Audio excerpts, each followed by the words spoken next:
Hello students, good morning students. आज आप लोग ट्रिग्नोमेट्री का नेक्स्ट टॉपिक देखने जा रहे हैं। और पिछले क्लास में हम लोगों ने देखा था कि ट्रिग्नोमेट्रिक आइडेंटिटीज़ को हम लोग कैसे फार्मूला को कंपैरेटिव व्यू में अप्रोच में उसको देखे थे कि even after knowing the formula you have to apply that. तो एप्लीकेशंस पार्ट हम लोग पिछले क्लास में ध्यान दिए थे, और वो आइडेंटिटीज़ का जो कंसेप्ट मैं दिया हूँ उसको ध्यान रखिएगा, क्योंकि ये क्वेश्चंस जो होंगे आगे उसमें हो सकता है वो कहीं भी यूज़ हो जाए। और उस पॉइंट पे अगर आपके दिमाग में नहीं है तो वो मतलब आप उसकी एप्लीकेशन पार्ट को यूज़ नहीं कर पाएंगे। इवन आफ्टर नोइंग कि आपको फार्मूला पता है, आप अप्लाई नहीं कर पा रहे हैं। तो जैसे जैसे मैं एक्सपेंसन करके उसको समझाया था वो चीज़ को ध्यान रखना है। आज हम लोग इसके ट्रिग्नोमेट्रिक ग्राफ पे हम लोग कवर करेंगे कि आप देखेंगे कि जितने भी हमारे ट्रिग्नोमेट्रिक रेशियो हैं उनका ग्राफ डेवलप करना कैसे डेवलप करते हैं। तो सबसे पहले उनकी बेसिक जो ग्राफ्स है उस पर ध्यान देंगे। तो इसमें 6 ट्रिग्नोमेट्रिक फंक्शन है और सारे ट्रिग्नोमेट्रिक फंक्शंस का आपको कम से कम वैल्यूज़ पता होगा, and then only you will be able to apply that on the graph. तो कुछ पार्ट हम लोग डिस्कस करते हैं इसमें। जैसे पहले हम y equals to sine x के लिए अगर हम देखें ग्राफ, तो इसमें वैल्यूज़ को लेकर आपको समझना पड़ेगा कि आप 0 degree, 30 degree, 45 degree, 60 degree, 90 degree, 120 degree, 135 degree, 150 degree, 180 degree, ये एक सिंगल लूप का कंसेप्ट है। और उसके बाद हम लोग नेक्स्ट लूप में भी चलेंगे। तो ये साइन थीटा का वैल्यू इस रिस्पेक्टिव केसेस में क्या होगा, तो इसको थोड़ा सा हम लोग रिकॉल करते हैं वैल्यूज़ को। 0 पे sine 0 0, sine 30 degree 1/2, sine 45 degree 1/√2, this is √3/2, this is 1, and repeat the values in the right to left. तो ये √3/2 आ जाएगा, ये 1/√2 आ जाएगा, ये 1/2 आ जाएगा, ये 0 आ जाएगा। एंड द सेम वैल्यूज भी proceed further for the angles. आप यहाँ पे देखिए कि हम इसके वैल्यूज़ को यहाँ पर 180 तक नोट किए। अब ये वैल्यू अगेन हम आगे बढ़ते हैं, 210 डिग्री, फिर 225 डिग्री, फिर आता है आपका 240 degree, 270 degree, then comes 300 degree, 315 degree, 330 degree, and the last 360 degree. These are the common angles जिसका कि आप वैल्यूज़ इनसे को रिलेट कर सकते हैं आप। तो साइन थीटा का वैल्यू इस केसेस में क्या हो जाएगा, तो सेम वैल्यू जो यहाँ पर आप ले रहे हैं 180 डिग्री पे अगर आप देखें तो 180 डिग्री पे एक हम इंक्लूड कर ले रहे हैं in order to just have the value in the simple way. 180 degree पे 0। अब ये वैल्यू जो यहाँ पर वैल्यूज़ है वही वैल्यूज़ आप इधर भी नोट कर देंगे।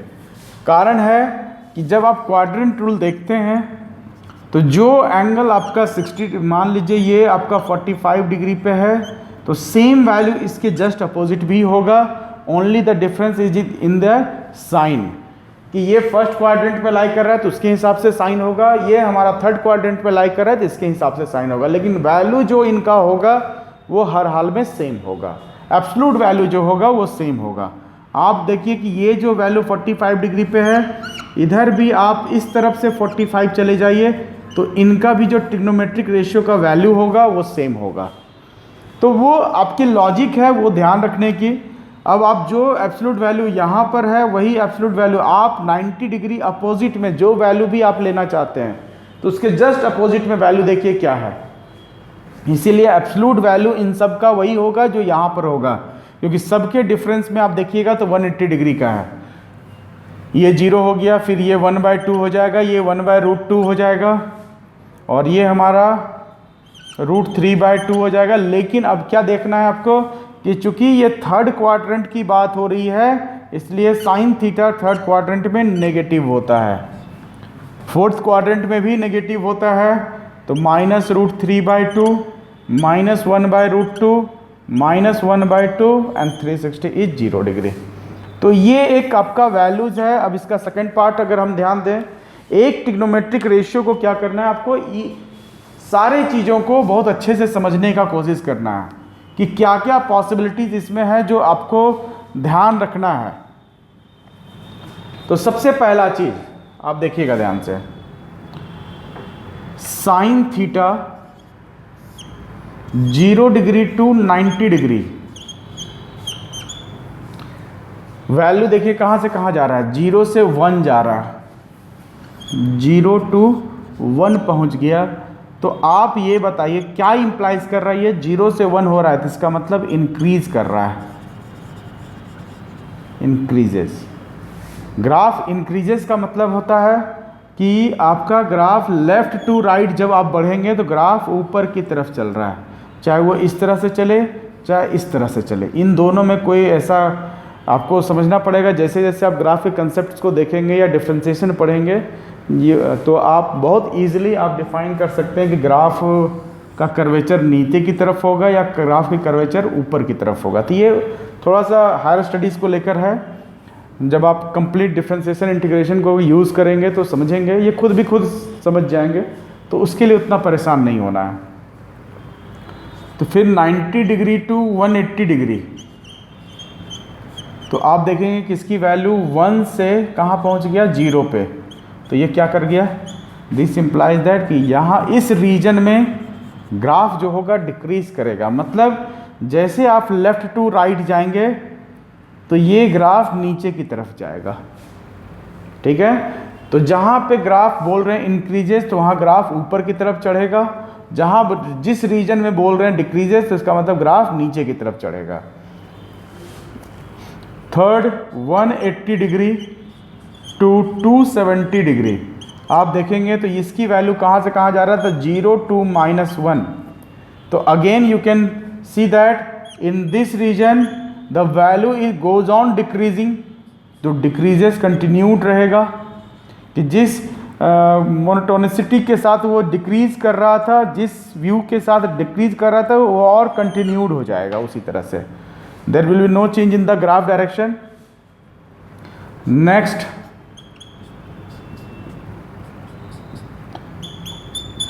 पार्ट जो है हमारा 270 डिग्री टू 360 डिग्री अगर हम बात करें तो आप देखिएगा इसमें वैल्यू -1 से कहाँ चला गया, 360 पे।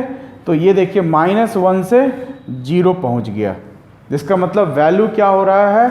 अगर थोड़ा सा कन्फ्यूजन है फ्रैक्शन में तो आप वैल्यू को डेसिमल फॉर्म में लिख दीजिए, then you will be able to understand कि ये वैल्यू इंक्रीज कर रहा है या डिक्रीज कर रहा है। तो 1/2 का वैल्यू 0.5, दिस इज 1/√2। तो 1/√2 को हम लोग क्या लिख सकते हैं, √2 से रैशनलाइज कर दें, this can be written as √2/2 और इसकी value 1.414/2, this is equal to 0.707। √3/2 तो √3 की वैल्यू 1.732/2, दिस इज 0.8। तो ये वैल्यू आपको सिर्फ पकड़ना है, ये this is 0.7, this is 0.8, this is 1। तो वैल्यू क्या दिख रहा है, इंक्रीज कर रहा है, this is 0.8, this is 0.7, this is 0.5, this is 0। तो वैल्यू इधर क्या दिख रहा है, डिक्रीज कर रहा है। सेम चीज़ अगर आप नेगेटिव में लेते हैं तो नेगेटिव में वैल्यू अगर बड़ा है तो वो आपका और डिक्रीज करते जाएगा and later on it will be increasing. तो ये चीज़ को ध्यान रखना है कि डिक्रीज कर रहा है, इंक्रीज कर रहा है, तो किस रीजन में क्या कर रहा है। तो ये क्या इंप्लाइज करेगा कि ये हमारा इंक्रीज कर रहा है, मतलब कि आपको 360 का लूप को अच्छे से समझना है, ठीक है। और क्यों 360 बात कर रहे हैं, क्योंकि साइन थीटा का जो हमारा प्रिंसिपल है, साइन एक्स का जो प्रिंसिपल है वो एक पीरियोडिक फंक्शन, जितने भी ट्रिग्नोमेट्रिक फंक्शंस आप लेते हैं आप देखिए कि एक फिक्स्ड इंटरवल के बाद वो वैल्यू फिर से वही रिपीट कर रहा है, ठीक है। तो ये एक मतलब पीरियोडिक नेचर होता है सारे ट्रिग्नोमेट्रिक रेशियो, सारे ट्रिग्नोमेट्रिक फंक्शंस का। तो ये हम लोग ग्राफ के थ्रू भी समझ सकते हैं कि कोई भी फंक्शन अगर पीरियोडिक है तो ग्राफ में आपको वो चीज़ दिखेगा कि after fixed interval of time, after fixed interval the graph is again repeating it's self. तो वो लूप को पकड़ने की कोशिश करना है। चलिए आगे बढ़ें इसमें। तो ये चीज़ आप ध्यान रखिएगा, मेन इसका काम है।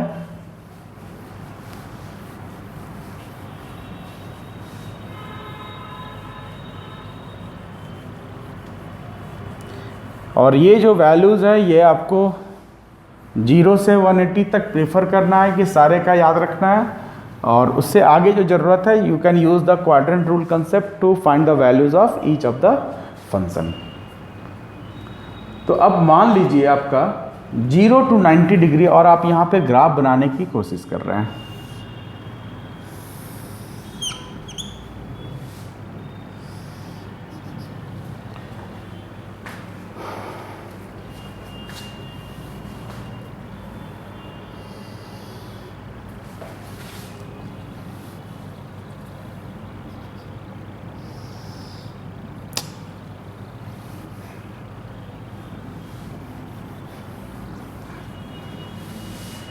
थोड़ा सा मैं इसे मिटा दे रहा हूँ, ठीक है, आप लोग ध्यान रखिएगा इसको।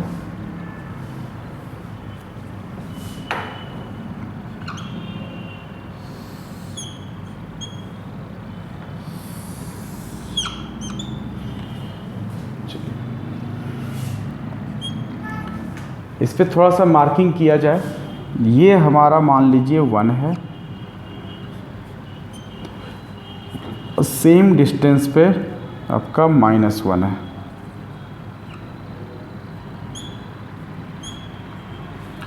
ठीक है, तो इन सब पूरे अगर वैल्यूज़ को समराइज कीजिएगा तो देखिए साइन थीटा का वैल्यू मैक्सिमम खोजिए कहाँ तक जा रहा है, 1 0 1 1 0 0 -1 -1 0। तो इसका मतलब है साइन थीटा का जो मैक्सिमम वैल्यू है वो कितना हो रहा है, 1, और इस फंक्शन का मिनिमम जो वैल्यू आ रहा है दैट इज इक्वल टू -1। इसका मतलब क्या हुआ ये बताने का कि आप इसको मार्क कर लेंगे।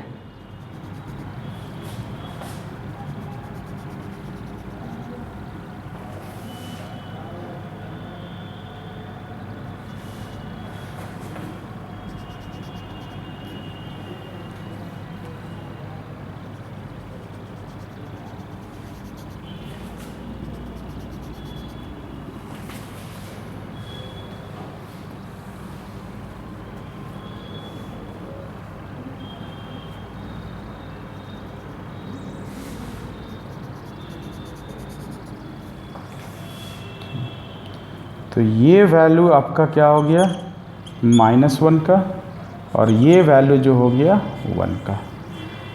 अब ये समझिएगा ये हमारा x है जिस पे कि आपका एंगल्स का मेजरमेंट होगा इन टर्म्स ऑफ रेडियन, और ये आपका y होगा।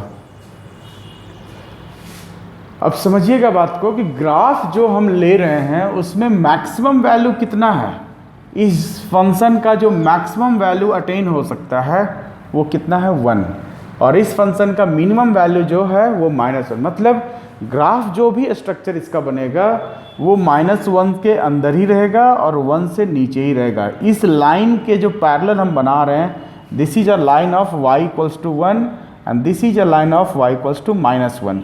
इससे बाहर ग्राफ हमारा जाएगा ही नहीं। ठीक है, ये कारण कैसे समझ में आया, because you are able to describe that कि मैक्सिमम वैल्यू जो है वो क्या होगा और मिनिमम वैल्यू क्या होगा। अगर ये नहीं पता होता तो आप नहीं कर सकते थे। ठीक है, तो अब वैल्यूज जो हम लोग पहले लिखे थे उसको नोट कीजिएगा। तो 0 पे कितना हो रहा था, 0, π/2, पाई, 3π/2, 2π। ठीक है, तो 0 पे 0 था, पाई पे 0 था, 2π पे 0 था, π/2 पे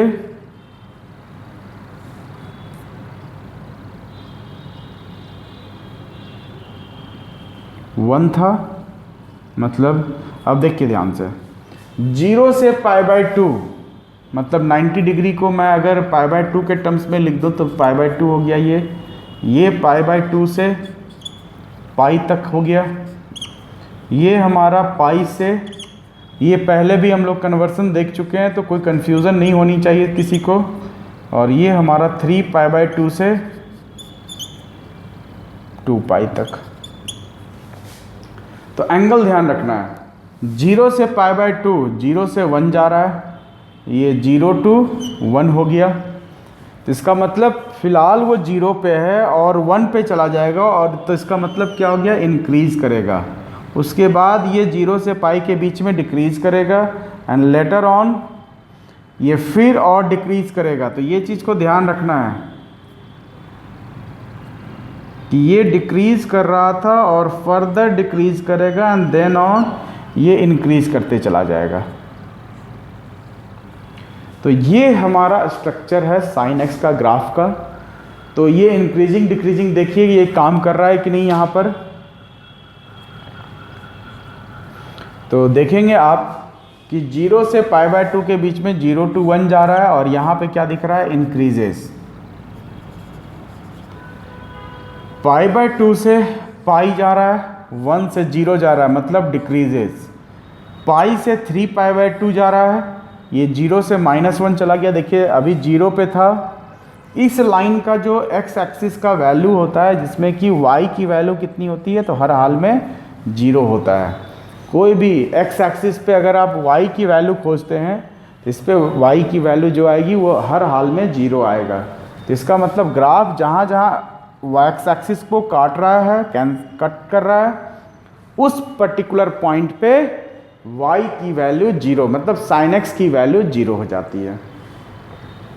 और यही ग्राफ क्या होता है, फर्दर कंटिन्यूस हो जाता है, मतलब कि ये ऊपर अगेन फिर ऊपर जाएगा, फिर नीचे आएगा, फिर 1 से ऊपर चला जाएगा, फिर नीचे आएगा, and then so on repeated itself. तो ये फिर अगेन देखेंगे तो ये 5 पाई बाय 2 आ जाएगा, ये हमारा 3 पाई हो जाएगा, ये हमारा 4 पाई हो जाएगा, ये हमारा 5 पाई, ये हमारा 6 पाई। तो ये सारा वैल्यूज़ है। आप वैल्यूज़ ये भी निकाल के दे सकते हैं कि कहाँ होगा -1। तो ये हो जाएगा 7 पाई बाय 2, ये अगेन ये हो जाएगा आपका 9 पाई बाय 2, और वो हमारा 5 पाई, और इसी तरह से आगे रिपीट करेगा वैल्यू। सेम तरह से अगर आप इधर ध्यान देंगे तो इधर भी वही हो जाएगा।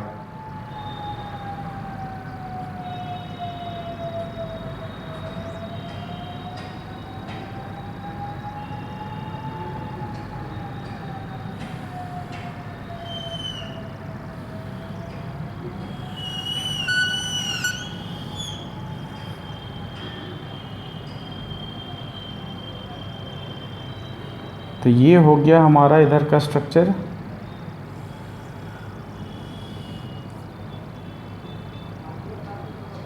ये इट अगेन रिपीटेड इटसेल्फ, इधर से फिर इधर जाएगा, इसी तरह से ये बढ़ते चला जाएगा।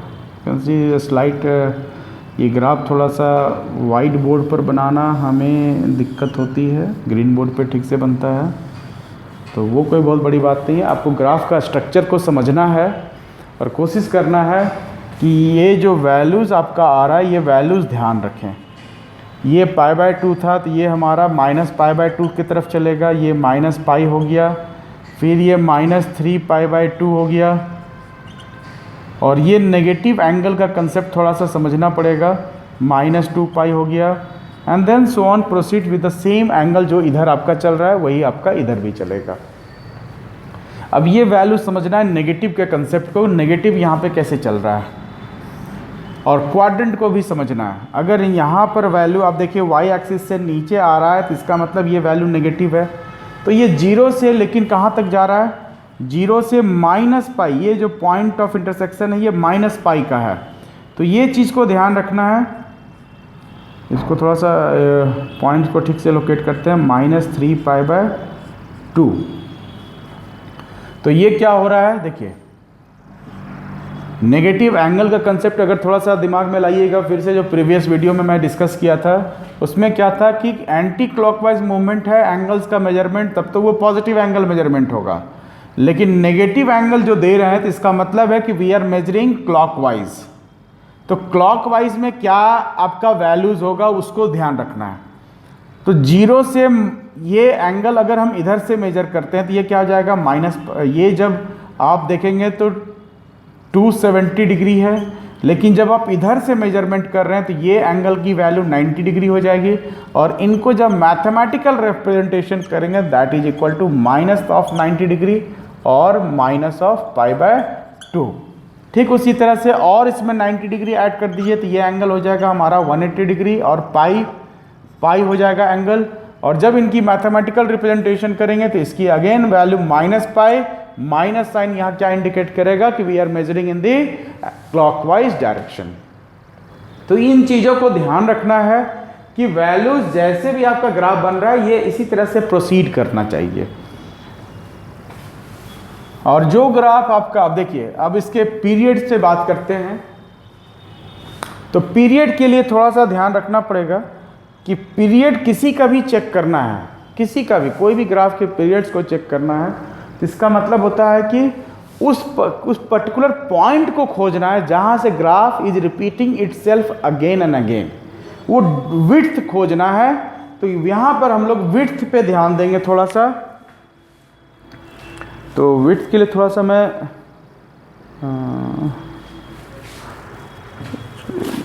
और मार्कर खोज रहा था, मार्कर अभी फ़िलहाल दिख नहीं रहा है तो वी कैन, चलिए कोई बात नहीं। तो ये पॉइंट्स अगर हम देखें तो देखिए ये 0 यहाँ भी था, लेकिन क्या है ग्राफ यहाँ पे इंक्रीजिंग की तरफ जा रहा है, तो लेकिन इस पॉइंट पे वो डिक्रीजिंग की तरफ जा रहा थी। This is not the point of repetition. यहाँ ये पॉइंट को आप नहीं कंसिडर कर सकते हैं रिपीटेशन के लिए। आपको वो पॉइंट खोजना पड़ेगा जहाँ पे वैल्यू 0 से ग्राफ ऊपर की तरफ आ रहा है। तो ये देखिए ग्राफ ये ऊपर की तरफ चला गया, तो यहाँ के बाद फिर देखिए ये यहाँ आया और यहाँ से ग्राफ फिर again it is repeating itself. तो ये फिर देखिए यहाँ से ये गया, यहाँ से यहाँ गया, फिर यहाँ से के बाद क्या हो रहा है कि ग्राफ अपने आप को फिर से रिपीट कर रहा है। तो ये जो कॉलम आपको दिख रहा है ये क्या दिख रहा है, ये विड्थ दिख रहा है आपको, जिसके बाद ग्राफ आपका क्या कर रहा है फिर से रिपीट कर रहा है अपने सेल्फ। तो ये विड्थ खोजना है, ये विड्थ का वैल्यू कितना होगा। आप देखिए ये वैल्यू 0, तो 0 से 2π का लेंथ क्या हो जाएगा 2π। कोई भी विड्थ को चेक करना है तो final distance minus initial distance कर दीजिए, विल गेट द सेम। तो ये हमारा 2π - 0 2π आ गया। अभी इसको मेजर करना है तो ये भी देखिए उतना ही होगा। The value of this is 4π और इसकी जो वैल्यू है 2π - 2π, तो ये भी आ गया 2π। तो ये आपको क्या डिफाइन कर रहा है, पीरियड आपको डिफाइन कर रहा है। लेफ्ट हैंड साइड भी जाएंगे तो वही होगा। देखिए इसमें क्या हो जाएगा 0 - 2π, तो ये वैल्यू क्या आ गया 2π का विड्थ। तो ये भी विड्थ आपको क्या दिख रहा है इधर यही हो गया। तो विड्थ आपका, ये जो लेंथ की बात करते हैं हम लोग, लेंथ आपका विड्थ जो है आपका वो एज इट इज रहेगा, वो विड्थ आपका सेम रहेगा सारे केसेस में। तो ये चीज़ को ध्यान रखना है कि ये जो भी ग्राफ, जितने भी तरह का ट्रिग्नोमेट्रिक फंक्शन, आप 6 पढ़ना है, 6 का ग्राफ आज हम लोग देखेंगे, तो वो जो वैल्यूज़ है वो रिपीट करता है और कितने इंटरवल के बाद रिपीट करता है, दैट इज योर 2π। और इस रिपीटेशन ऑफ इंटरवल्स के बाद इसको कहते हैं हम लोग पीरियड। पीरियड इसका कितना निकल गया तो 2π। आप कोई भी पॉइंट से चेक कर सकते हैं, आप चाहें तो 1 से चेक कर सकते हैं कि 1 फिर से कब आ रहा है, तो 1 यहाँ पर आ गया। तो ये जो विड्थ होगा ये भी देखिए 2π ही होगा। क्या है 5π/2 माइनस ये वैल्यू π/2, तो देखिए 2π आ गया। तो कोई भी कहीं पे भी स्ट्रक्चर को रीडिफाइन जो करने की बात होती है कि फिर से वो स्ट्रक्चर कब आया, तो वो वैल्यू की विड्थ जो निकलेगी वो again it will come as 2π। तो ये आपका sin x का ग्राफ हो गया। अब इसमें क्या होता है, मॉडिफिकेशंस होता है बहुत सारा चीज़। तो एक मॉडिफिकेशन हम लोग इस पे कंसिडर करते हैं।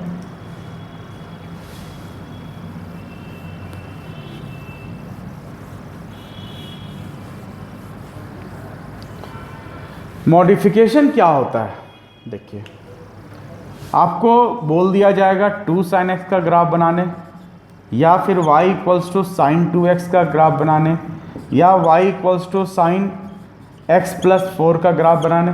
तो इस तरह से आपको क्या हो सकता है कि y equals to mod of sine x का ग्राफ बनाने। तो ये सब मॉडिफिकेशन कहा जाता है ट्रांसफॉर्मेशन, जिसको कि अगर मैथमेटिकल टर्म्स में बात करें तो transforming the graph. Different cases को लेकर आप यहाँ पे डिस्कस करते हैं। तो एक चीज़ मैं समझा दे रहा हूँ कि जो भी ग्राफ आप देखेंगे साइन x का, ग्राफ का जो पैटर्न होगा वो पैटर्न यही होगा।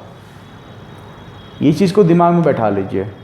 ग्राफ ऑफ साइन x ऐसा नहीं है कि कभी ऐसा हो जाएगा, ऐसा कभी नहीं हो सकता है। वो जब भी होगा साइन x का ग्राफ, तो साइन x का ग्राफ का स्ट्रक्चर ऐसा ही होगा।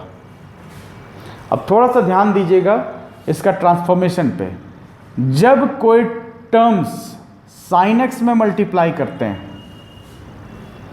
जब कोई terms constant terms non zero constant अगर बाहर मल्टीप्लाई करते हैं, तो ग्राफ का क्या होता है, स्ट्रक्चर यही रहेगा और पीरियोडिक विड्थ भी वही रहेगा। Only difference will come in the range. इसकी वैल्यू कहां से कहां तक जाती है वो आपको, तो दो टर्म्स इसमें समझने की कोशिश करते हैं। इस फंक्शन का डोमेन क्या होगा और इस फंक्शन का रेंज क्या होगा। किसके लिए बात हो रहा है ये, तो y equals to sine x की बात कर रहे हैं। डोमेन और रेंज होता क्या है उसको समझिएगा। जानते हैं तो ठीक है, नहीं जानते हैं तो छोटे से डिफिनेशंस में इसको समझाने की कोशिश करते हैं। डोमेन आपका इस फंक्शन का अगर आप देखेंगे तो साइन x में y equals to sine x में हमारा x जो होता है that is called independent variable, जो कि कहलाता है आपका इनपुट, और y जो यहाँ पर है that is your dependent variable, और इसको हम लोग क्या बोलते हैं, आउटपुट। तो इनपुट और आउटपुट का जो कंसेप्ट है वो आपको इस तरह से लेना है कि इनपुट आपको डोमेन प्रोवाइड करता है और आउटपुट आपको रेंज देता है। अब इनको कोरिलेशन समझने की कोशिश करना है कि वो सारा इनपुट जो यहाँ पर हम इंसर्ट कर सकते हैं which can give y as a real value, those values of x which can be inserted in place of x in order to have y as real। मतलब हम ऐसे वैल्यूज को x के जगह पे रखें, क्या क्या रख सकते हैं, दैट इज योर डोमेन। क्या क्या रख सकते हैं जो y को रियल आउटपुट दे, वो इनपुट्स आपका कहलाता है डोमेन। तो वो ग्राफ के स्ट्रक्चर को आप जब देखेंगे तो समझ जाएंगे ये जो वैल्यूज ऑफ x है जो इस पे डिफाइंड हो रहा है, जिस पे ये डिफाइंड हो रहा है, ऐसा कोई वैल्यूज ऑफ x जो ये डिफाइन नहीं कर पा रहा है। जब नहीं, जहाँ पे वो नहीं कर पा रहा that is not a part of domain. अगर वो पूरा का पूरा x पे ही है, क्योंकि ये भी आप इसी तरह से रिपीट करते चल जाइए पूरा इन्फिनिटी तक, इधर भी आपका पूरा ग्राफ रिपीट करते चल जाएगा पूरा नेगेटिव इन्फिनिटी तक।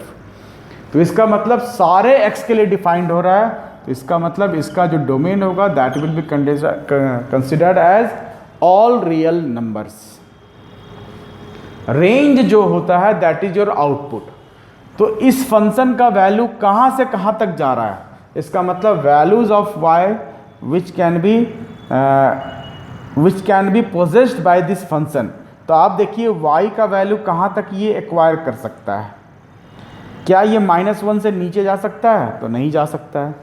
+1 से ऊपर जा सकता है, तो नहीं जा सकता है। तो इसका मतलब इसकी जो वैल्यू है दैट लाइज फ्रॉम -1 से लेकर 1 तक। ये जो रिप्रेजेंटेशन है ये आपका एक टॉपिक सेट के अंदर आता है जिसको लेकर वहाँ बात करेंगे। ये स्क्वायर ब्रैकेट हो सकता है और या तो फिर आपका स्मॉल ब्रैकेट हो सकता है। इन दोनों में डिफरेंस ये होता है कि we have to consider the values from -1 to 1, और ये कहता है कि बिटवीन -1 and 1। तो जब बाउंड्री एलिमेंट्स को नहीं लेना है, बिटवीन को यूज़ करना है, तो स्मॉल ब्रैकेट, और स्क्वायर ब्रैकेट जब हम लोग बाउंड्री एलिमेंट्स को कंसिडर कर लेंगे। तो ये छोटा सा चीज़ था जो कि हम लोग ब्रैकेट को लेकर कंफ्यूज बिल्कुल भी नहीं होना है, because that will be discuss in the chapter of sets, और वो बहुत अच्छे से समझ में आ जाएगा। लीनियर इनइक्वालिटीज़ में भी फर्दर डिस्कस होगा, तो वहाँ पे कोई प्रॉब्लम नहीं आएगी। फिलहाल वो ध्यान रखना है कि रेंज की जो वैल्यू है, आप वर्ड्स में भी ध्यान रख सकते हैं कि रेंज की जो वैल्यू है, sin x का जो वैल्यू है, दैट लाइज फ्रॉम -1 to 1। ठीक है, अब इसमें देखिए, ये हो गया हमारा डोमेन और रेंज की बात कर रहे हैं। तो अब आगे इस पे आए इस फंक्शन को लेकर। अब ये बताइए कि इसका जो मैक्सिमम और मिनिमम वैल्यू होगा वो चेंज करेगा या नहीं करेगा।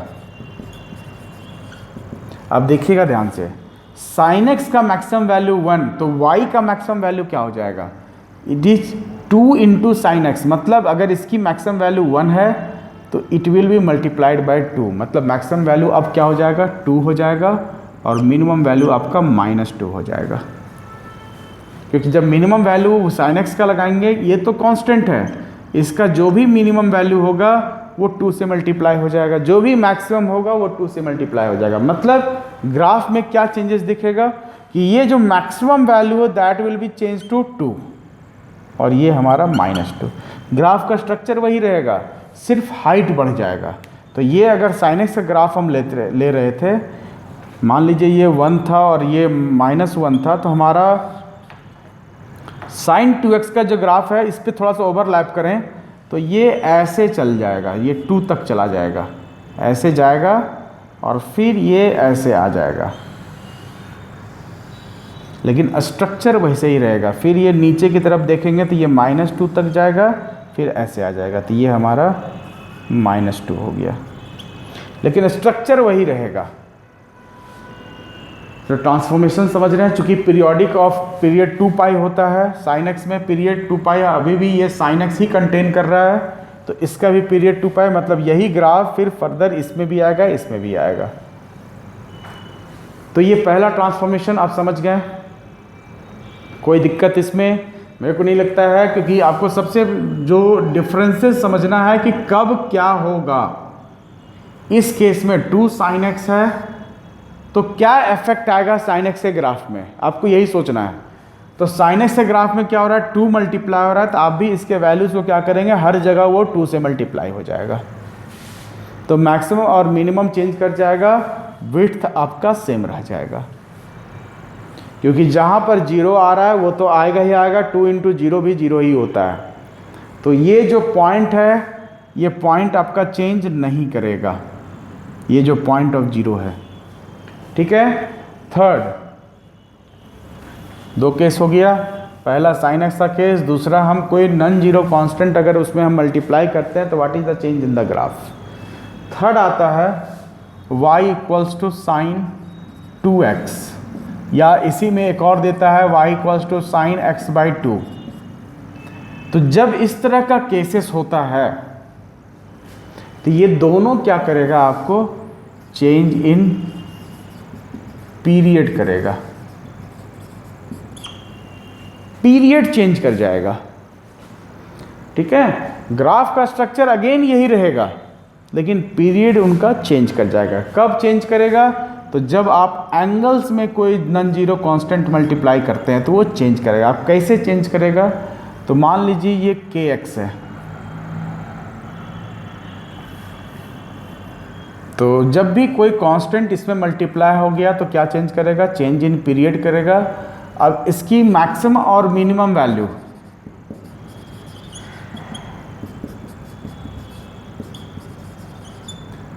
तो आप देखेंगे जब इसको, तो इसकी मैक्सिमम वैल्यू किसकी हिसाब से आएगी, तो ये पूरा फंक्शन के हिसाब से आएगा। ये again it is having the sine x, तो साइन एक्स का मैक्सिमम वैल्यू 1, मिनिमम वैल्यू -1, ये एज इट इज इस केस में रिटेन कर जाएगा। पिछले वाले केस में कांस्टेंट टर्म हम लोग बाहर मल्टीप्लाई कर रहे थे, तो इसका मतलब वो इस फंक्शन में मल्टीप्लाई हो रहा था, ये तो एंगल से मल्टीप्लाई हो रहा है।